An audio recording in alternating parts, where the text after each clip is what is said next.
What's going on, party people? How are y'all doing? I'm back again with one of these unhinged, insane letterbox review videos. And today, I want to talk about one of my favorite genres of films, which is end-of-the-world disaster type movies. I love watching these movies because it's just a nice way to unwind and relax, and you think to yourself, there's no way a global pandemic would happen or a massive climate change disaster would happen and wipe out entire cities. That would never happen. I'm here safe on my ground level, sea level apartment right by the water. Yeah, I live in the PNW, but I'm nowhere near in the area of the big one.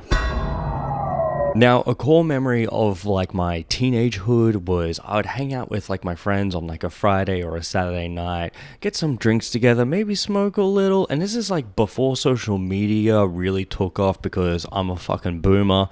And we would get messed up and we would talk about and strategize what would happen if the end of the world would happen in our small little town. We would create these insane elaborate plans on where to go, where's the best way that we can hide out. And this is mainly talking about zombie apocalypse, but it kind of applies to any kind of disaster. Anyways, we're not here to reminisce on my teenagehood before life got too real. We're here to talk about movies. So let's jump into our first disaster film, a cult classic, The Day After Tomorrow. Now, I remember going to the movies and watching this with my friends, and I grew up in a little beach town, so the fact that there was a lot of snow, we were kind of hyped on it in a way. You know, we've never seen snow before, and we thought about what would happen if that was in our town and the ocean had frozen over and everything, and we were yeah, we would just have endless amount of snow fights. But again, this is one of those movies that kind of kickstarts the brain when you start thinking, ooh, if this was to happen, what would we do? And you start strategizing because, there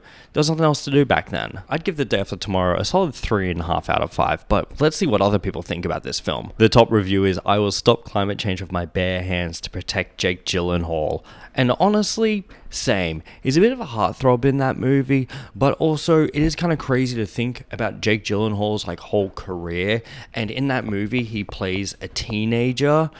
For whatever reason, I just assume he's just been an adult his whole life. Even in that movie, he looks kind of old as fuck for a teenager, just being honest. Regardless, he still is a heartthrob, so I back you on that one.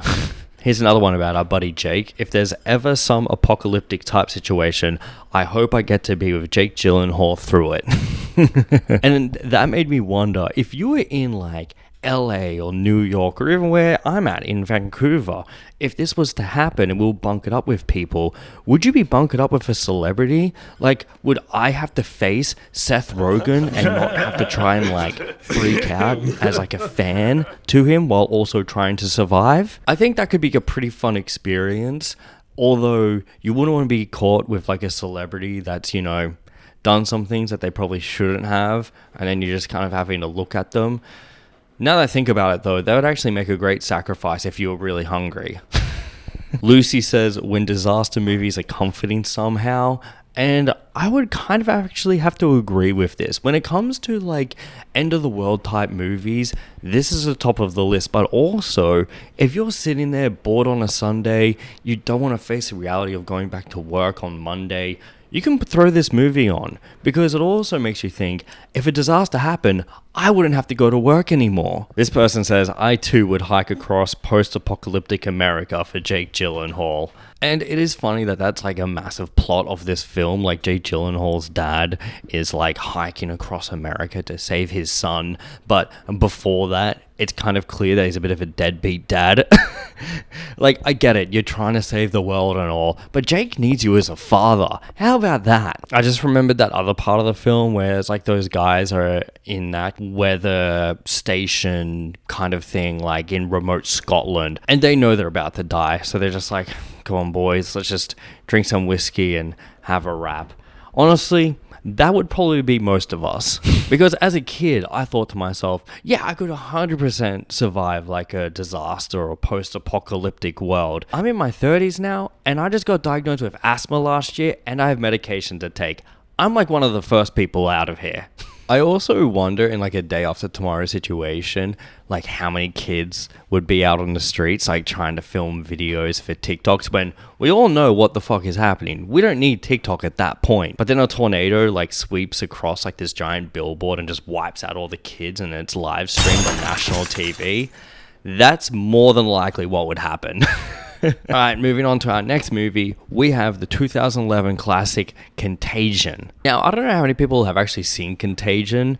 I know during the pandemic, it was talked about a lot because there's a lot of similarities of what happened in the movie to what happened in real life.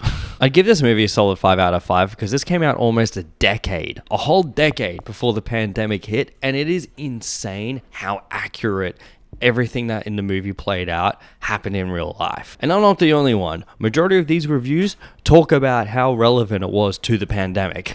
A race towards the cure. You have conspiracy crackpots. Most importantly, you've got Matt Damon. Because one of the top reviews is the closest thing to life imitating art, imitating life we are likely ever to see. And that was posted on 14th of March 2020. So this guy knew about the film before everything really hit the fan.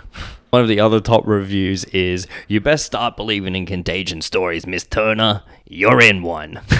Honestly, what the government should have done when they started closing the borders and everything is they should have told everyone to go and watch this film and be like, hey, this is how it's gonna play out. Just chill out for a bit and we can figure this out. I feel like this is the only time in history a movie would have solved a lot of headaches in real life.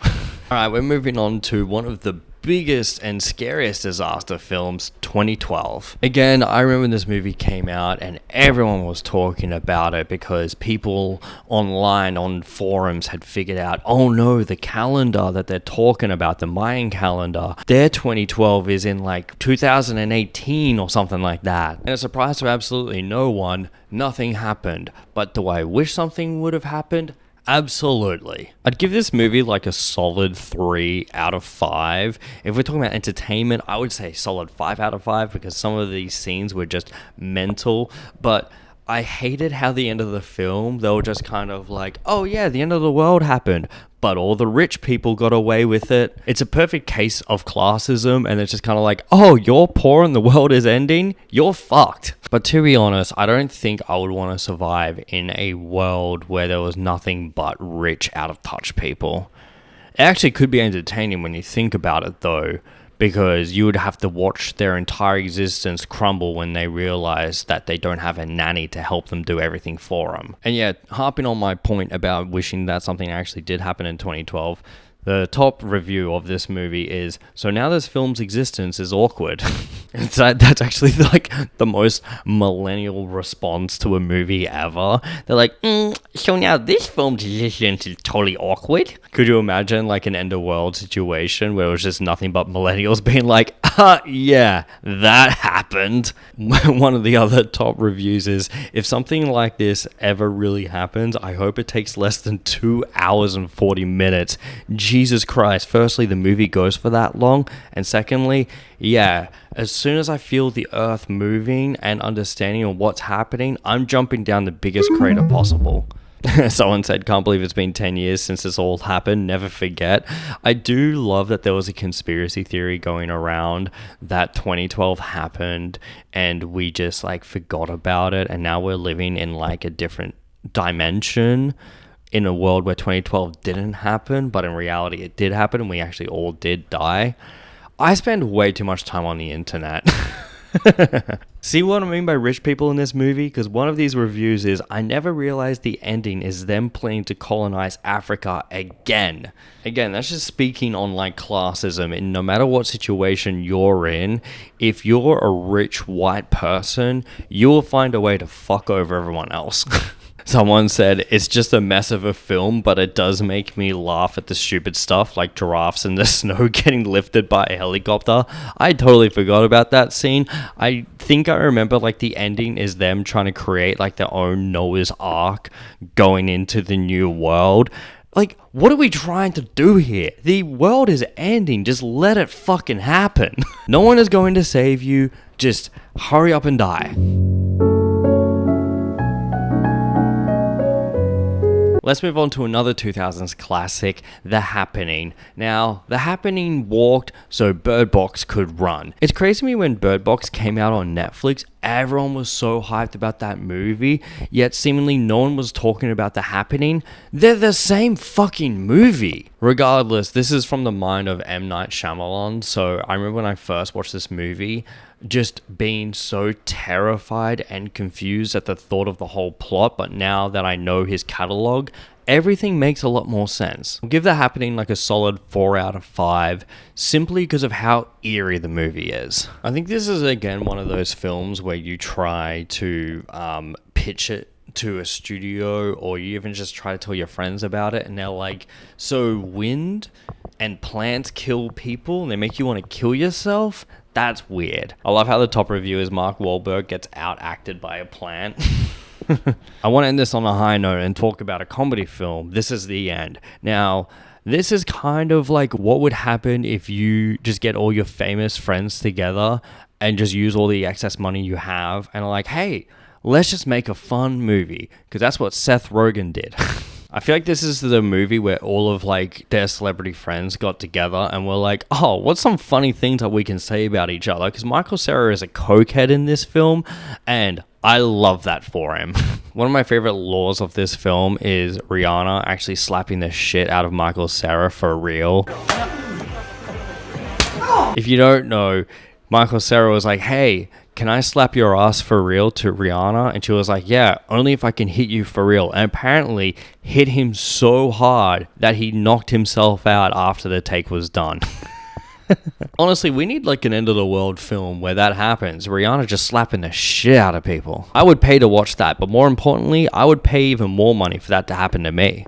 Anyways, I love that one of the top reviews for this film is unrealistic because Paul Rudd would have gone to heaven on the first wave. Yeah, absolutely he would have. But I can also see how, Paul Rudd gets to the end of his life and he's known as like this heartthrob in Hollywood, but low-key has just done some heinous crimes and people just don't want to talk about it. Maybe that's just coming from me because I've just never really trusted celebrities that have been good people. Something always bad happens, you know? One of my favorite scenes of this film is definitely when Danny McBride just like cooks all of the food that they have and just has like, this giant pig out, and he's like, yeah, look at this feast I created, because he doesn't give a fuck about anything. No, it's cool, man. I fucking made this for you guys. Stop eating! I would be Danny McBride in that type of situation. Fuck the rations, we ball. I love that there's two quotes here. One saying, Hermione just stole all of our shit, and the other one saying, hi God, it's me, Jonah from Moneyball. I love like the subplot of them just like recording their final messages as if people would discover that tape and put up in a museum somehow. Again, just kind of showing like the self-centerism of Hollywood and actors themselves. It's just like, no, we gotta find a way to like let our memory live on. And then there's Danny McBride just wanting to fuck Channing Tatum. It ain't fucking Tatum. I found him wandering on the freeway. I collected him, made him my bitch. Get off my dick. I call him Channing Tate Yum. Basically, what I'm trying to say is what we can learn from This Is the End is that we should all try to be Danny McBride in an end of the world type situation. Anyways, that's enough from me. Thanks again for watching another one of these videos. Like, comment, subscribe, and I'll see you in the next one. See you later.